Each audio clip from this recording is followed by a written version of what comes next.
নমস্কার, আমি আচার্য শুভজিৎ।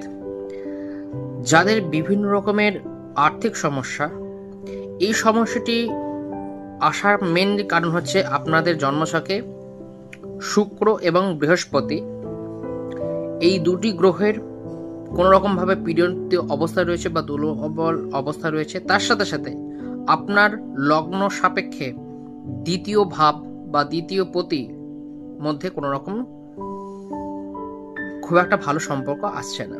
তার সাথে সাথে শনি যে কর্মকারক, সেই শনির সাথে আপনার দ্বিতীয় ভাব বা আপনার শুক্র অথবা বৃহস্পতি কোনোভাবেই কানেকশন আসছে না বা সেই রকম অ্যাসপেক্ট আসছে না বা দৃষ্টি বিনিময় হচ্ছে বা দৃষ্টি আসছে না, তাহলে সেক্ষেত্রে কিন্তু আপনাদের কিন্তু আর্থিক বিভিন্ন রকমের সমস্যা, বিভিন্ন রকমের আর্থিক সমস্যার বিভিন্ন রকমের ক্রাইটেরিয়া রয়েছে, সেগুলো কিন্তু আসার সম্ভাবনা থাকবে। এবার আপনাদের উপায় কি? শুক্রের জন্য মেনলি টাকা পয়সার জন্য মেনলি আসে শুক্রতা। শুক্রের জন্য হচ্ছে মহালক্ষ্মী পুজো করুন। আপনারা মহালক্ষ্মী, অষ্টলক্ষ্মী, শ্রীবিদ্যা ইত্যাদি বিভিন্ন মন্ত্র উচ্চারণ করুন। বিশেষ করে শ্রী সুক্তম যদি পাঠ করতে পারেন বা শ্রবণ করতে পারেন প্রত্যেক শুক্রবারের সাথে খুব ভালো হয়। নেক্সট যেটা হচ্ছে প্রত্যেক শুক্রবারের ওম দ্রাম দ্রিম দ্রোম শাহ শুক্রায় নমঃ এই মন্ত্রটি জপ করুন। যদি পারেন তো 108 বার জপ করুন স্ফটিকের মালায়।